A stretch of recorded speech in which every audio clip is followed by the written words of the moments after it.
Yeah. Ebintu waliwo omusango ogugenda mu kooti, tetukirizibwa ku discussinga musango ogwo. Omusango ogugenda mu kooti guli ku Mwanga 2. Omusango ogwo Uganda government erina abantu bevunaana bali 10. Government ya Uganda evunaana abantu 10, omuli abavubuka abali balina ewaffe ku faamu, omuli Deputy LC1 Chairman owa Kiganda Zone ali attached ku Musumba Kiganda n'abakozi babiri ab'Omusumba Ssenyonga abamu ku assistant charge. Kakati ebyo byogera ku kyebayita matrix, oli yali omukugu w'ekitongole kya forensic mu Uganda yali alaga empuliziganya y'abantu bano bonna nga bwe yali eva eno okudda eno ne bwe bayogereranga n'obudde bwe bamalanga nga boogera.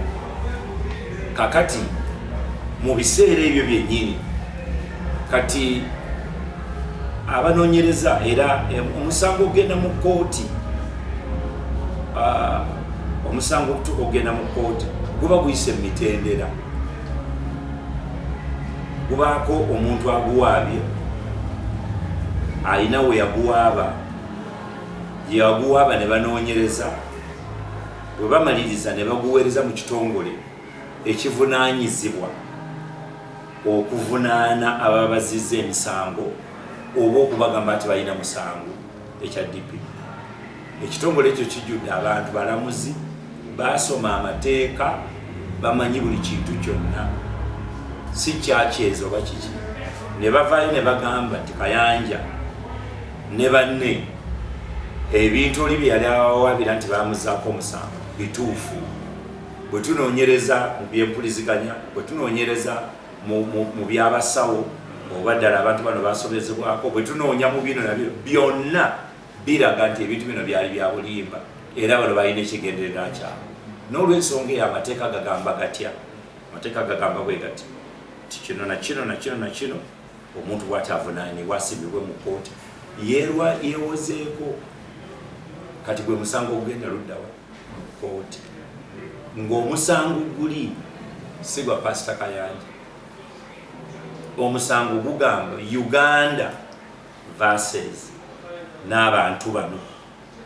So muwali wa gavumenti yawoza omusango guli, omusango si gwa Pastor Kayanja, musango gwani gwa gavumenti okusinzira mu mitendera gy'enkulaze kwamba abantu balina tewali nagamba nti olutalo wakati wa Pastor Kayanja ne Ssenyonga, tewali lutalo wakati wange na Ssenyonga, tewali lutalo, olutalo teruliiwo.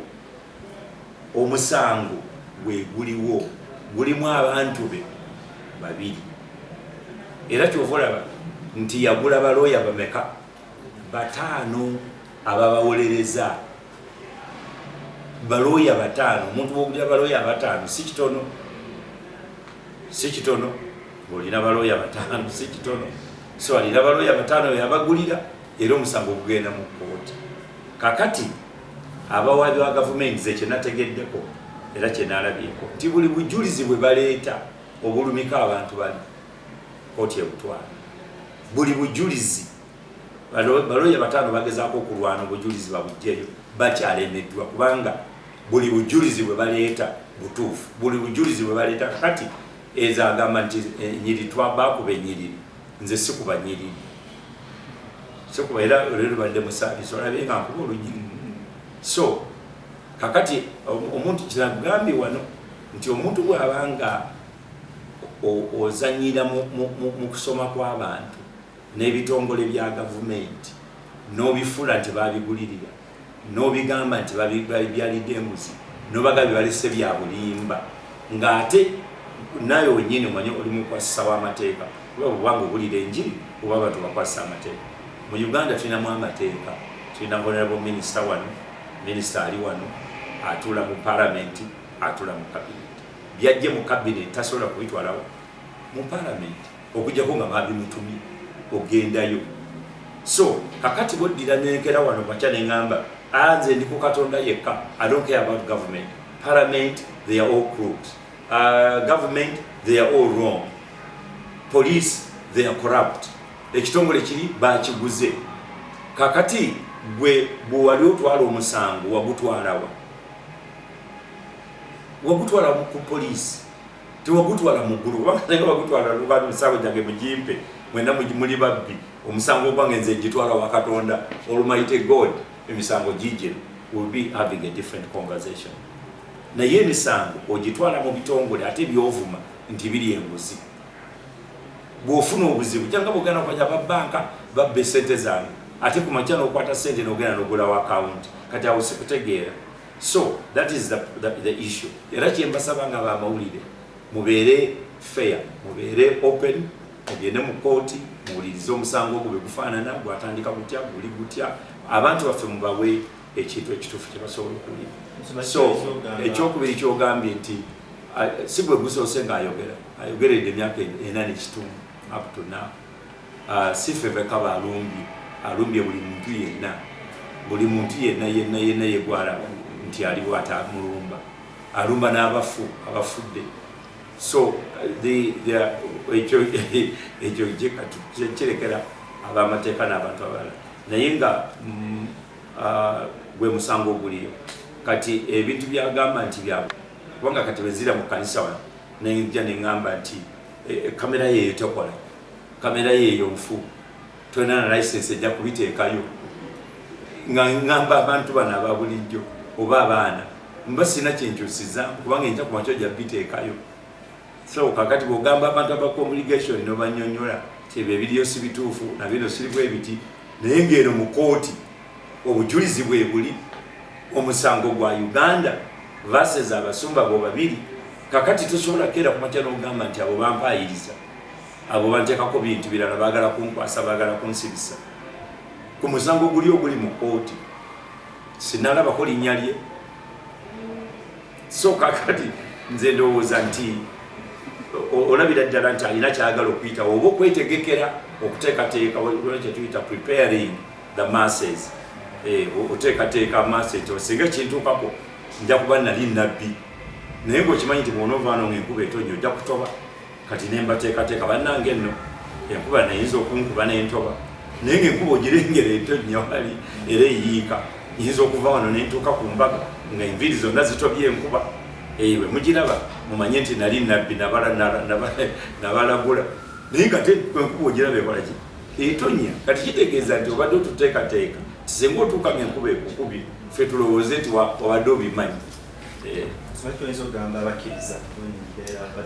Abakkiriza ekirungi kyemmanyi ku bakkiriza naddala kati nga boolaba ekyaki eyaffe katugenda mu saavisi yakusatu the other day twalina overnight tunawe tuteeka abantu. So ekigendererwa ky'abantu bano abamu baboogera oba abantu baveewo oba abantu bakole batya naye abantu bano mu Bannayuganda bannange bategeera era njagala kwebaza Bannayuganda mwebale kuba nti ebintu bino mubitunulire mwe ne muconcluding with your conclusions ne muzimanya noga obwo bulimba nno obwo si bulimba kuba muwulira bingi naffe tasobola kuwulira, mumanya bingi naffe tasobola kumanya. Ffe tutambula butamuzima nti mwe mutulaba mwe mutujajinga oba oyo w'amazima oba oyo si w'amazima ayegera ebikwatagana oba ayegera ebitakwatagana. So nze kyenzigiza abakkiriza basabe babeeroke tewaliwo bunkenke mu kyaki. Era olwaleero abantu bangi biyise mu masinzizo. Olwaleero bwe njikiriza nti amasinzizo gonna gajjudde abantu bagenze ne basaba teriyo kintu kikanga abantu bamanyi Katonda. Ekkanisa tyatandikidde ku Kayanja na Ssenyonga, ekkanisa ebaddewo kati tugende mu nnaku ntono nnyo tujja kuba tuli kubajuliza. Abantu abafa kati bamanyi yadde okusoma n'okuwandiika abatalina yadde kyaki naye ne beewayo muliro ne gubookya kubanga balina okukkiriza. Ensi egenda kuva mu nsi yonna egende ebayozeeyoze. Okyakyeŋŋamba nti waliwo ebintu bye twagala ensi tuyozeeyozeeko waga gundi alina omulimu gwakoze, gundi yayamba oba gundi kali ng'abajulizi obatunuulira mwalimu omwana omuto Kizito omuto 14 years old little kid nakola decision naye kati miliyoni z'abantu zonna buli mwaka ziggweeraawo, buli mwaka aba pulezidenti paapa baani abantu bwe baggweeraawo. I say fight because I know for you don't fight. That's the fight between you and Pastor Ssenyonga. government has there are renewed calls to hasten the enactment of a policy to regulate religious organizations. Do you think there's a need to regulate them? Happy Easter. I think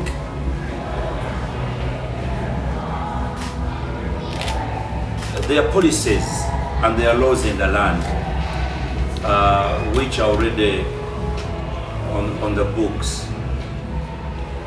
The only thing is to be enforced.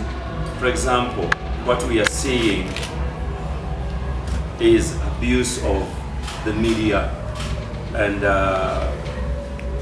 which anybody thinks that you can get up in the morning, get a microphone in your mouth and a camera with a phone, and you start trashing anybody. They've been doing that to everybody. We saw it to President Museveni, attacking him for no reason. Recently they were attacking the Kabaka of Buganda. You know, when people are quiet and they don't respond, someone feels that he has a right to come up and abuse and insult people. So I don't think there is a war. I think there is a laxity in reinforcing the law. The laws are there. If you look at the UCC Act, Uganda Communication Commission Act, the Broadcasting Act, they have already curtailed what to say. Media Council, and everybody knows it. But you're gonna get anytime, any moment, someone comes up and start coming up with things that you can't even speak, because the media has children, has elderly. This is the African culture. Even in Western culture where they're liberal, they even say that this is rated R, this is rated like this. They even warn you in the news that what we're going to say is of this, even showing you pictures of war. So I think I think if they enforce the laws that we have already, they are punitive enough to really root out people. Like if someone says something that has no, or malicing somebody, and you know, the penalties are there. Either withdraw the license or cause them to pay heavily. So I think what Monitor newspaper is advocating is not the solution. The solution is the people of Uganda to understand that you cannot just wake up in the morning and abuse with no consequence. Or you even publish something which is a lie. And when people keep quiet, it's not because they can't fight back. It's simply because they have other things to do until it reaches a stage whereby you say, no, enough is enough. This cannot go on. So I think that is where I look at the our reinforcers to really don't wait for someone to complain. Yeah, because other people will not complain. Like the Kabaka will not drive to a police station and start complaining that someone is attacking him. And it will be funny, President Museveni, to drive his convoy to a police station to file a case of this and this and that. But they are organizations that have been given that task that will drag these people to know you are not going to destroy the media, even the media itself.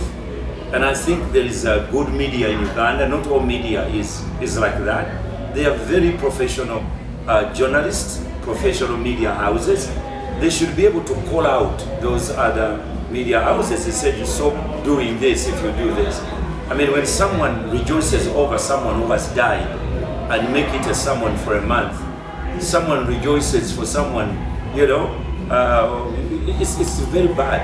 It's very bad. So I think the reinforcers need to really pick it up, because it's the public that suffers. It's the public that is thrown into this malaise. Pastor, of recent the country has experienced changes in climate. What must be done to prevent drought, hunger and starvation? Then second, you've launched a campaign where you're seeking for funds to provide seeds to Karamoja. Take us through that initiative. Well, they told us that there's climate change, and sometimes people don't believe it, but it's a reality. We have seen it. Ugandans have experienced in the past 3 weeks when the heat was so high. People in South Sudan started dying because of the climate change, because of the heat. So it's a reality. It's no longer something that we are hearing about. We are seeing it in our own country. When the rain comes, it comes so velocious. So this is where we are. South Africa, I was watching the news, and there was one farmer who had about 10,000 acres of wheat, 10,000 acres of maize. It's all gone. The heat wave heated it, it's all gone. So if we do not use the rains that have started, and I'm appealing to every Ugandan, wherever you are, at least to grow some little food that you can grow for your family. You grow some vegetables, plant some things. Because if you do that, then you will not suffer the high prices of food. Ever since we had the food prices skyrocketed, it has not come down. It has not come down, and I don't think it's going to come down because of inflation, because of high prices of fuel, and because of the sheer nature of economics around the world globally. So I'm appealing to the people to really do everything possible. Now we've talked about what can we do as Uganda to mitigate the facts of the drought. Drought is coming, famine is coming, everything is coming. How can we solve this? We are a country that God has blessed, that even if it's 3 weeks or 4 months without rain, it will rain because of the bigger water bodies, larger water bodies. We have Lake Victoria, Lake Choga, Lake Albert, River Nile. Those helps us to be able to get rain, not to be in a drought for quite a long time. But we are not doing a good job in conservation, like water, planting more trees, because the Kalahari is expanding, Sahara is expanding. So the key is for us to be able to do that. We need now to go irrigation, and the water that is coming down here, if we are really serious about agriculture as the #1 employer of our population, then we need to develop man-made lakes. Man-made lakes in valleys where we know that this is a valley, people can't live in this valley, and they're not going to entrench on this valley. We use those, we turn them into man-made lakes. Like the Kabaka's Lake was dug by people. It's been here for how long? Since before I was even born. It's still there. So if we go to communities that we know they are our food basket, then we develop those man-made lakes. They will retain enough water for irrigation purposes, even for fishing, even for other building of industry. So we need a different discussion on agriculture, because what we are facing now is going to get worse unless we do something about it. And now on the seed, we need to develop seed banks. We need to develop seed banks. Every district should have its indigenous seed bank where they are keeping the seeds that as soon as the rain comes, we rush the seeds to the people. If we don't do that, and we are going to wait for the seed bank in Kampala to supply or Naro or whatever it is, they're going to be only sending the food when the need is there. By the time it reaches Gulu, the rain will be stopping. So we need to really embark on that as well. And I believe the Minister of Agriculture, my friend Dr. Frank Tumwebas, is doing his level best to make sure that there's enough seed in Uganda. Last time I talked to him, he was really finding ways of how to get the seed, because the seed is different from the food we eat. A seed must be grown differently, and you need people who are seed growers, and then you need people who are food growers. So we really need to have that. And last time I talked to him, he was very promising that something is going to be done. But right now we need seed in Karamoja. The Karamojong should plant. As we plant mass scale, they also need to be given seed right away. and even other parts of the country which are not able to buy a kilo of seed, because a kilo of seed like sorghum we are planting is 12,000 shillings. So how many kilos will an acre takes? 10 kilos. So that is 120,000. You think a traditional Karamojong, a person who is not employed, will have 120,000 to buy a seed for 1 acre? So we need to donate and give seeds to many people that which need it quickly.